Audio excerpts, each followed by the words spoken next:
After the data collection and understanding what your consumer is really looking for, we think we know it all. We think exactly that we are going to fill this void. We know they want our product. We are 1,000% sure. And then they come back and tell us a little something different. Listening is really, really important. Welcome to the B2B Breakthrough podcast. We're here to bring you all the best knowledge, insights, and strategies from e-commerce experts, successful business owners, and the team at Alibaba.com that you'll need to grow your business and achieve your next big breakthrough. I'm your host, Sharon Gai. So welcome to our new episode on B2B Breakthrough. Today, we're with Carlyn Bushman with over 25 years of experience in marketing, management, technology, and business financials. Carlyn is a founder, owner, and educator who helps women entrepreneurs create and grow product and service-based businesses. She's the founder and owner of Carlyn Bushman Consulting and Pop Academy, a company that provides consulting, education, and digital marketing solutions for women-owned small to medium-sized businesses. Welcome to our show, Carlyn. Thank you so much, Sharon, for having me today. First off, where are you joining us from? Currently, I'm in San Diego, California. I split my time between Arizona and Southern California, over on the west side of the country, and loving the sunshine today for sure. I remember the last time I went to San Diego, I really felt like it was home. I'm from Canada. I always joke that the people in San Diego are so genuine. They're really authentic. They're very humble too. And I spent some time in Northern California and San Francisco. I just feel like every couple of degrees latitude difference in California, there's a different type of vibe. There's no question about it. So anytime you want to come back, Sharon, to San Diego, happy to have you. We love our neighbors to the north. So why do you split your time between Arizona and San Diego? It wasn't always like this. I have lived in Arizona for quite some time. I went to Arizona State University, which full circle, I'm now adjunct faculty at Arizona State University. So for me, it is near and dear to my heart. Congratulations. Thank you. I get an opportunity to teach students on entrepreneurship. So I've loved every minute of that. However, if anybody has ever spent much time in Arizona in the summer, it's so hot. Everything they say about how hot it is, it's no joke. And dry heat or not dry heat, let's just be honest, it's hot.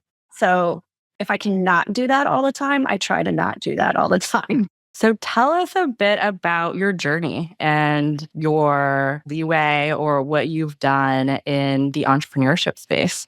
I think it's such a funny story. And I think this is so interesting to how our journeys are formed when we don't even know what's going on necessarily, right? We just lean into it. So when I went to Arizona State many years ago, at that point, I had had several knee surgeries. And fast forward, I waited tables through college to get through college, make some money, make some cash. And waiting tables, you learn so much about the public and customer service and all the things. Well, having said that, again, I had to have another knee surgery. But because of that, I couldn't wait tables. What was I going to do to make money? My orthopedic surgeon at that time said, I've got a receptionist position open at my front desk. I know you want to make money for college. You could answer phones. That started my journey.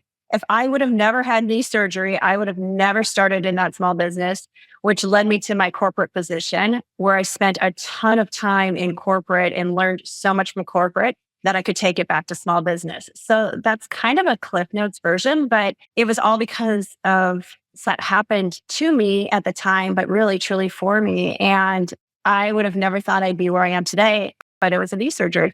So you went from waiting tables to being a receptionist and then starting your own business? No, I went from waiting tables to being a receptionist to managing multiple orthopedic offices. So I graduated college and was the manager and director of multiple sites for this orthopedic practice throughout the Phoenix market. And then Stryker picked me up from those offices. So then Stryker saw that I had that capability to multi-site manage. And then I dropped into my corporate career at Stryker for years. And that grew and grew into the C-suite. After that point, after many, many years inside of corporate, I once again had another opportunity to step out of corporate and went back to small business. And that's when I started my own consulting business specific to physicians, because that's what I knew. I knew how to work in that space. I knew how to consult in that space. So It was an easy point of entry, but what you think is easy is not always easy. Yes, the knowledge base was there and that was easy, but the rest of entrepreneurship, not as glamorous and not so easy right out of the gates. I had a lot to learn. Stryker, I think it's a Fortune 500. It's been around for years and years. Is it a competitor to Medline in medical devices? Yes, medical devices. So anybody who's in that medical device space, like J&J was in the medical or is in some of the medical space with their sutures and things like that. And when I worked for Stryker, they also had a whole division dedicated to physical, occupational, and speech therapy practices. So there were over 1,500 Stryker owned physical therapy practices across the US and UK. So they did have a service side of their business for some time as well. So I would imagine if you've spent so long in that corporate space, familiarizing yourself with the ins and outs of hospital beds and devices, that when the knock of entrepreneurship comes knocking, that you would probably think of going into that category to start off in your entrepreneurship adventure? Or was that just not on the table at all because you wanted to get out of that industry? Well, it's really interesting because entrepreneurship in and of itself is, I don't want to say it's a relatively new word, but over the last several decades, it's really gained traction. So when I stepped into that space, what we would call today entrepreneurship, I literally stepped into it as a consultant, really not thinking much more of it than that. It wasn't like I'm an entrepreneur running my own business. I'm just a consultant supporting physicians. So I think it's different. I didn't necessarily require all of the tech platforms we have today. It was more of a grassroots. I didn't do all the marketing. It was word of mouth. It was just a different space than I think what it is today. And it was not nearly as saturated as it is today. So you really have to find those ways to differentiate yourself in the market across the board, no matter what audience you're serving in service or product based. But what corporate allowed me to do is really learn the importance of structure and specifically financial structure and knowing your numbers in whatever business you want to call it, whether it's entrepreneurship, consulting, product. Knowing your numbers is critical to running a solid business. And for that, I'm forever grateful of all the demands that corporate did put on me in a publicly traded environment. So you, I guess, went into consulting then with a really strong foundation in the finance side of things. Correct. And it's so interesting. My company name at that point was MedMetrics, and it stood for medical metrics because every part of a medical practice, you want to have some type of metrics to measure the success of that office. So for me, it was something like the balance of your accounts receivable. Really, really important in that space because the doctors are performing all the procedures, but are they getting paid by insurance companies, right? So that would be one example. MedMetrics was out there as a consulting business to really set these physicians up for success in their own medical practice. So my husband is also in the healthcare space. And what I've known from the doctor offices space is a lot of these doctors are experts in their field and they are just really lost when it comes to the sales and marketing side of things. So your first consulting business was sort of being that fractional or outsourced marketing arm for these offices. Then this was in Arizona. It started in Arizona and it did expand into Nevada and Texas. And it was more of a fractional COO position because I was responsible for a lot of the behind the scenes of team development, staff hiring, the different supportive practitioners, whether it's PT, OT, nurse practitioner, PAs, assistants, all in the back of house there for that as well, X-ray techs, things like that.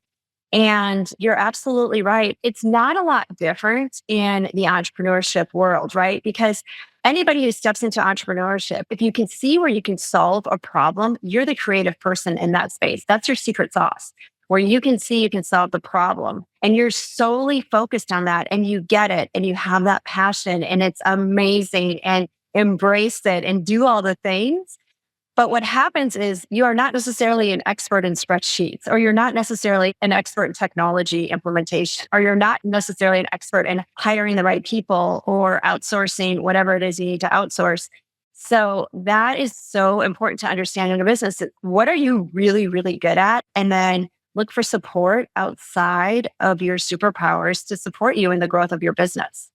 And then what was your BD strategy there? Were the doctors just coming to you naturally and you had a lot of inbound and word sort of spread? Or did you have a specific way to get to these doctors and build that side of the business? So, as I mentioned, when I first started consulting, it wasn't nearly as saturated in the space and it was word of mouth. It was a luxury. Like social media, I'm going to date myself, wasn't nearly what it is today. Matter of fact, it wasn't even a thing.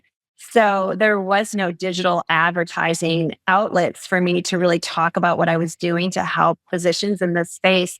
And what we really tapped into, if we're digging into the sales and marketing side of the medical space, subject matter experts, that was really where they could step out and be different amongst their competitors in that medical space. So that was how the marketing was done for the specific specialties in the medical space. Well, with that, word of mouth is really small. So, I mean, it's a really small community. So, if I was working with several orthopedic surgeons and they also said, hey, she's really good at the ops side of the business, then that was a word of mouth referral and that was fabulous. That was 90% of my business in the medical space early on. So it sounds like everything was going really well then. Did you shut that business down or is it still in existence today? I shut the business down because what I found myself doing, not unlike Stryker, is traveling. And I have a blended family of 4 children. And at that time, they were in middle school and high school. And I found myself traveling, which is why I brought up Texas, Nevada, different regions. Actually, Tennessee was another region. And I found myself commuting for my own consulting business. And I'm thinking, well, wait, this is why I went into business for myself so I could have control of my schedule. And then all of a sudden, I didn't have control of my schedule. I don't know, Sharon, like it was really hard. And I'm thinking, I have preteen and teenagers now. I don't think I want to be away from home that much. I think it's a bit harder when the consulting business deals with physical offices. Maybe that's sort of the thing. A lot of the e-commerce folks, because literally all you need is a computer and the internet. We've interviewed people who's done it from Mexico, from anywhere in Canada, the US, and it's a little different. So with the traveling, it got pretty tough. And then you started CMB Brands, which is what you're doing today. Yes. And just to your exact point, I'm like, wait, I did not step into this to be all over the place again. That was on me. And I only wanted to provide the best customer service possible because it matters to me. Right. So I did. I shut that down. It took a couple of years to just like stop for a minute, which was such a luxury. I could pay attention to what was going on in our personal lives, which was very timely and very important. And then decided, okay, it's time for me to start re-engaging. So not only did I start CMB Brands, which is the parent company of my business, I also started a product-based business at the same time. Because why wouldn't I? Why wouldn't I try a product-based business? I haven't done that before. And I thought, I have a great idea. I'm going to step into that. But that provided was so many mistakes in all the things that I now have the luxury of teaching to other product based businesses. And I still do have that business. I have not fully shut it down, but it is less active today because of the time and commitment I have to education in the entrepreneurship space. Tell us more about CMB Brands. So CMB Brands, I was finding myself while building this product-based business, which by the way, Sharon, was handbags. So if you think I didn't decide to go into a saturated market of consulting, now I decided to also try my hand in a saturated market of handbags and manufacturing overseas, patent pending on part of the product line of my handbags. And I thought, okay, CMB Brands is going to launch this product-based business. And CMB Brands spent a lot of money with a lot of mistakes and a lot of inventory in the handbag space and with very little patience. I had very little patience for measuring its success. I also found myself during trade shows really speaking to women in their businesses and about their businesses and kept educating and kept sharing my knowledge and kept talking to more women. And that's where the consulting side was really built from, is being in a space where there were so many incredible female entrepreneurs. And I was just ready and willing to share the knowledge from my mistakes and from the corporate structure that I was able to draw from and the small business, really. Was that the first time that you used Alibaba.com, or how did Alibaba come into the picture? A little bit of both. So I used Alibaba.com during my own personal product building space for so many different things, to include but not limited to all kinds of packaging, all kinds of different tools I needed to continue my manufacturing in that space. But also for the product-based business, like the product-based business clients I serve, Alibaba has become such a resource for so many of these incredible businesses to figure out how to take something to market and proof of market concept before committing to a much bigger spend. And if anyone is familiar with the spend it takes inside of a product-based business from an inventory perspective, it's a lot. So testing is so important. And I saw on your website that there's something called the Pop Academy. Is that a more structured class where you're taking in cohorts of, also, are your students women only, or is that a? Yes. And full disclosure, I've had a couple of businesses sell. A couple of my clients have sold their businesses to either men or to co-founders, which would be a husband and wife team. And they are still part of Carlyn Bushman Consulting. So it does work its way out in that sometimes as well. So yes, it is. So that's a great question. POP Academy is Progress Over Perfection Academy. So that's what POP stands for, is POP. Got it. because just get started, right? If you have a great idea, just make some progress towards it, whatever that looks like. Do your research on Alibaba.com. Start getting some things in and testing the market. Alibaba.com, great resource for that. So speaking to that, it is 2 semesters a year. I teach it just like I would teach a collegiate course.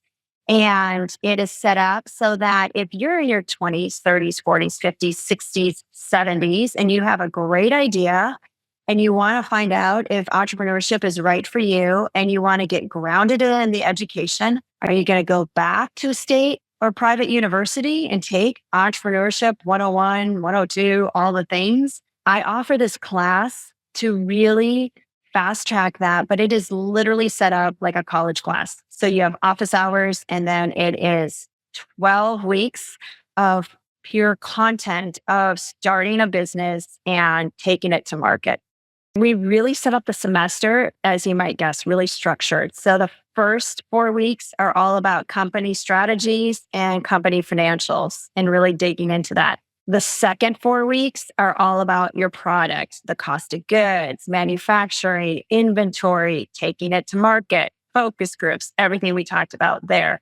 And then the third 4 weeks, which is the last part of the semester, is all sales and marketing. So we talk about social media, email marketing, Shopify reports. We're very deep into Shopify and what are the best reports you can glean from Shopify to tell you what's going on with your customer base, where are they, how are you growing, how are you nurturing, all the things. So it's really set up to create a foundation from who are you and what are you doing and how are you going to make money, to what are you going to charge, how much are you going to spend on your product, to how are we going to get your product out to the world and how are you going to make money selling it. What are some of the example projects that people start from the academy? So I have a couple pre-launch students right now. Let's see, I've got a few that are in the apparel space. So apparel is big, from athleisure to loungewear to sleepwear to headwear.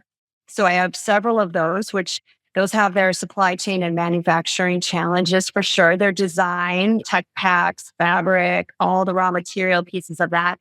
Then I have several that are in the home goods space. So specifically anything to do with the interior or exterior of your home. I have imports. So I have one particular woman who is in, well, 2 actually, who are in the import business. So they import from other countries and then bring their products to North American soil to sell and distribute from there. So it's set up somewhat like a DTC and a B2B distribution opportunity for those particular students. And I've got some service-based clients as well, who I have one that is in the death tech space. So as a funeral director, she's in death tech, which is fascinating. I've learned a lot about that space. Death tech. Yes. I have never even heard of that term before. That's a term. It's a term. I had no idea. And here's the interesting thing about that. Like MarTech. Yeah. Or EdTech. So she has a software platform? Yes. And it's so interesting because people are like, well, who's your target market? Well, that would be probably everyone. because that happens to everyone. So it's fascinating. So I think that Sharon is the best part of what I get to do every day is learn. I'm always learning. And I get to talk to incredible humans with incredible ideas, truly incredible ideas. We'll go into the death tech side a bit, but in the product based side, for example, the students that come to you that are selling clothing or headgear, things like that, what are you telling them? Are they coming to you with a brilliant idea? What are the types of students that's coming to you, and what are you recommending to them in general? That's a great question. And there are several phases of it. So we have pre-launch, pre-concept even. Somebody might have something scratched out on paper. Simply put, something scratched out on paper. I have a client who she scratched out her idea, her solution for this particular product on paper, and we connected her with manufacturing overseas. So that was a great starting point. Now she'll work directly with that manufacturer overseas until she gets the prototypes done, which would include the raw materials, et cetera, et cetera. So from that point of view, we're a good resource for somebody who is looking to make some good connections in some certain spaces. That is one of the examples. Another example would be like one of our students, they are in pre-launch, getting ready to launch fall of 2024, which is very exciting. And they've been in this process for 12 to 18 months, back and forth with a designer for their particular product, manufacturing overseas, getting the samples back, doing it again, getting the samples back, doing it again.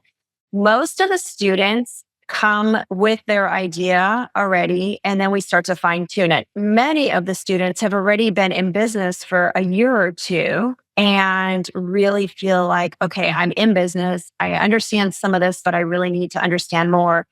And one of the first things we really work through are the numbers. So what are your cost of goods? Are you charging the right amount? Because if you don't get your pricing strategy right out of the gates, you're not going to make a profit, and your profits have to cover your expenses, simply put. So you can't just double the cost of your manufacturing and expect that to cover all your expenses. You really have to take a hard look at it product by product. But before you even decide to mass produce, let's do the math before you start with any mass production. Because if you think you're going to sell a water bottle for $375 because that's what it costs you to manufacture, and I know I'm being extreme here, then you have to revisit it before you run your big production. So doing an analysis of that before you run a production run is super important. So it does come down to, once again, like I said, the numbers. And I'm imagining from your strong financial background, from the corporate life to all those doctors' offices, the P&Ls that you've helped them calculate, I'm sure that comes in handy for doing the finance consulting part for your clients also. Sharon, spreadsheets are like my love language. I love a good spreadsheet. When somebody comes back to me with their spreadsheet, I'm like, oh, I love it. It makes me so happy to see good spreadsheets. I love it. So yes, it does help me quite a bit. I would also imagine that you've probably seen a lot of products launch, and not every one of them works. You can prepare for years and years at a time, do a lot of these tests, but it's still the launch did not go according to plan. What do you notice, or is there a pattern that you've noticed where there's something that this entrepreneur was missing, or is it always different? It can be so different. It truly, truly can be so different. It can be a lot of things. I think there are some steps that can be done, some easy things you can do or think about early on in this whole process. First of all, focus groups are great. So if you have an opportunity to do some focus groups right out of the gates, do those. Simple surveys, go into your networks, ask somebody to run a focus group for you. Don't make it a heavy lift. There are plenty of ways to do focus groups. So we're doing that for one of our clients right now. So in those focus group days, is there a magic number to hit before you say, okay, I've collected enough data? Or how far should one go in that market research phase? Until you feel like you've got the answers you really need to make good decisions. And I could be completely off here. Just from experience and what we've seen, we started with a focus group of 50, and that was a survey. That's a survey starting point. And you also have to qualify the participants in that focus group, right? So this is just a simple survey. At least a minimum of 50 had to take the survey, qualified 50 leads, right, to take this survey. Then after that point, we can determine, okay, do we bring 12 of them into a virtual room and start to show them the product, et cetera, et cetera? Do we send them samples of the product? So there's a whole process there. And until you really feel like you have exhausted all your questions as a founder, continue the focus groups for a while. There's some great resources out there for you to be able to get that data and that information. So that's a really good starting point. And that will save you a ton of money before you even launch your product. Is there a tool or another consultancy that you use for conducting these focus groups? Like, where do you even find these people to qualify?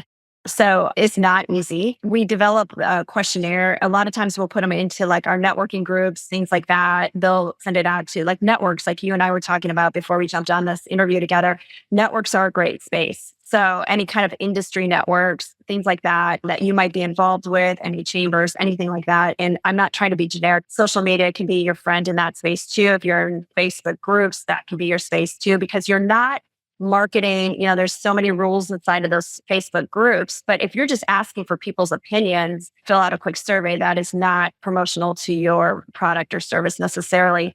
And then, yes, and I can't think of the group off the top of my head. Did not know we were going to talk about this exact detail, but I do have a group that I recommend that's their focus. They do focus groups and they do it for a budget friendly amount, which is great when you're first starting out because you have to be very careful where you put your capital, not only if it's your own bootstrapping capital, but also if you're spending other people's money. You also want to be careful no matter what it is, where your capital is headed.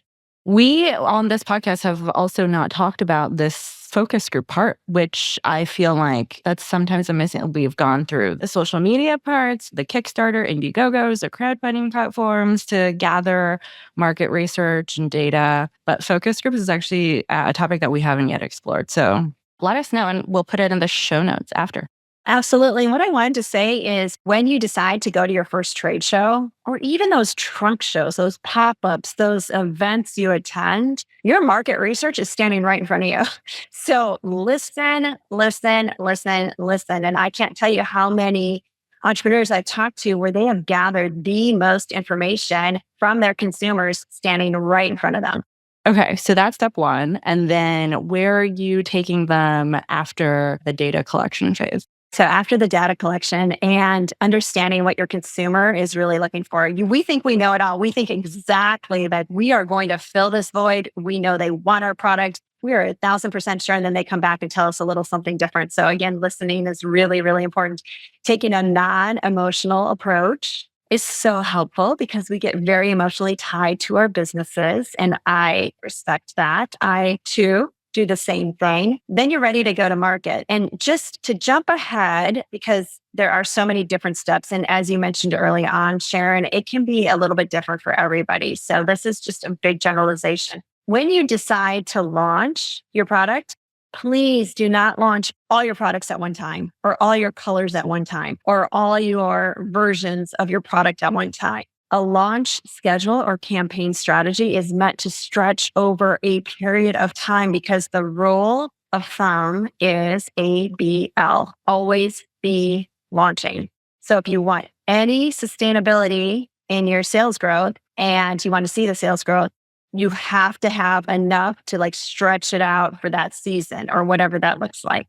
When you are launching a initial one, though, presumably it's from the favorite color or the favorite scent or the favorite something from one of these focus groups, are you helping your clients find their manufacturers? And if so, what is that process like? And what has their feedback been in trying to do that?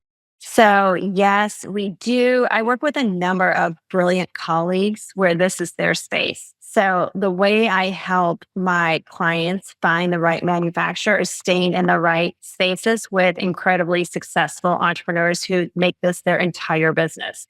So for instance, I have a colleague and all she does is inventory management. She helps businesses understand what kind of inventory they need to maintain to continue to have great sales growth without breaking the bank and having too much inventory, right? So I work with a number of different women who have relationships with different manufacturing from, as you mentioned, fragrances to threads to cotton to athletic lycra, those manufacturers, cotton. And then same with headgear, like all those spaces. So I think it is really important to have options in that category. It's not necessarily always just one or two. Like these individuals are very well connected. And negotiating your MOQs is really important. I think too often we feel like whatever MOQ the manufacturer gives us, that's just what it is. That is not true. What is your suggested that first batch order? Because that's usually some other interviews we've done on this podcast. We've had a lot of different recommendations in terms of dollar figure. So never go more than $10,000, never go more than 1,000 quantities. So I think every founder, they've all been through their own successes also. So I think that figure has worked for them. What is your recommendation in that first order? Because that's usually where the bulk of the capital is going in that initial phase. It's no surprise that you have all kinds of different opinions in this space. And Sharon, I really look at it is like, what is your go-to-market strategy? If your go-to-market strategy is B2B and you're going to go to your first trade shows, like, whether it's New York, Atlanta, the Housewares show, the PGA show in Florida, whatever the show is, you'll be writing orders, but you won't necessarily need to have the manufacturing done and you don't need to write your MOQs yet because you're just taking orders. So one place that's really nice to start is to go to a trade show, have your samples there because that's all you need, and start to see what is the market going to demand from you and can you even write some orders. So if you're just starting out, it's worth investing in a trade show to take your product there, get a booth set up and commit to that and write the orders so you know what your manufacturing targets would be. So I sort of reverse engineer this because I don't think there's a perfect answer if you're doing DTC. Unless you have a marketing budget that is set up with influencers and ambassadors and paid marketing to get you out to the public fast and create a full DC campaign surrounding what your launch is going to look like. So, and then you look at hybrids. So if I'm thinking about, you don't want to be all wholesale forever unless you negotiate big box contracts, which that's a whole nother conversation. But if you're looking to start in the space, I don't think wholesale is a bad idea. Your profits will be lower, but you'll definitely get out and understand what your shoppers are going to be committing to before you go to manufacturing. Do you have recommended trade shows for some of us to attend and go to? Are there always some that's always on your calendar? So there's the gift market. I think it's called in Atlanta, big one. That's a great one to go to. There's the toy client too. There's one out in New York, I believe. There's also another gift one out in New York as well. There is Dallas has a gift and accessory show. As we all know, the PGA show is really big and that's out of Orlando, always in January. There's another sister show to that show in Dallas in August. Yeah, there's a lot of shows. It really depends. There's this swim show, right? Swimsuit and that out of LA. If you just chat GPT or Google it, you will find a ton of industry shows. They fill up pretty fast and they're not inexpensive. So it's worth planning. And I always encourage my clients, like right now, look at what's happening in 2025. And not even look at what's left of 2024. Well, here's why. No one's buying. It depends if your product's ready to show. So if you're going to a fall trade show, if you want to register, then you need to have your 2025 lines ready to present. So you need to be ahead like 8 to 12 months for sure in your designs. If you're going to the spring apparel show or whatever it is, you need to have your fall stuff ready because that's what they'll be buying for. More times than not, they buy ahead. The people that's attending these trade shows are the buyers. Exactly. What is that type of profile that's on the buying side that's going to these trade shows? They would be buyers from all kinds of places. So it really depends. They would be buyers from small boutiques in California. They would be buyers from big box across the board. They would be buyers from chains of stores. So let's say there's a sporting goods chain that is in Colorado, Utah, and Kansas. There are all kinds of buyers. There'll be ambassadors there. There'll be influencers there. There will be, you're going to have tons of people there. The ambassadors and influencers are going to be looking for products to rep. They're going to talk to you about that. So they'll be looking at your product as well. There's going to be people there that do reviews of products. So you're going to want to have some conversations. They're going to look at what's up and coming. So it's an opportunity for some press. That happens quite a bit. So there's all kinds of people that go to these trade shows. Have your clients attended one and just cut the deal of the year at these shows on the floor because they've met someone there? Or I guess that's possible. It is possible. Here's the thing. Just be really organized in your approach. So for trade shows, number one, be ready with your goods in advance, right? So don't show up with current season stuff. They're not going to care about that. Number two, if you can create appointments, so see if you can reach out to anybody that you think will be coming or that you want to have a relationship with and try to have them make an appointment with you while you're at the trade show. Appointments are really, really key because that's going to ground you in some of these relationships.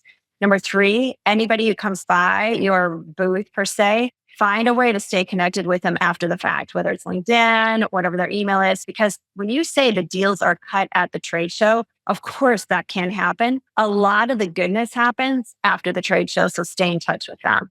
I'm imagining this is cold email going out into a buyer's inbox. And because they're going to be at the same show as you are, they're happy to come and visit your booth and talk to you.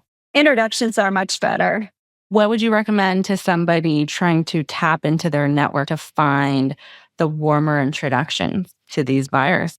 I think there's a whole bunch of strategies there. And I'm sure at some point, a LinkedIn strategist or somebody of that nature would be very, very helpful to interview through this process. But there's a reason that we're connected via LinkedIn, just like you and I were talking about before we jumped on the call today. If I see somebody that you're connected to and I think, wow, that'd be a great introduction for me so that I could connect with potentially the buyer of that particular business or what have you, then I'm going to reach out to you, Sharon, and say, hey, do you feel comfortable? I see you know so-and-so. Would you feel comfortable making an introduction?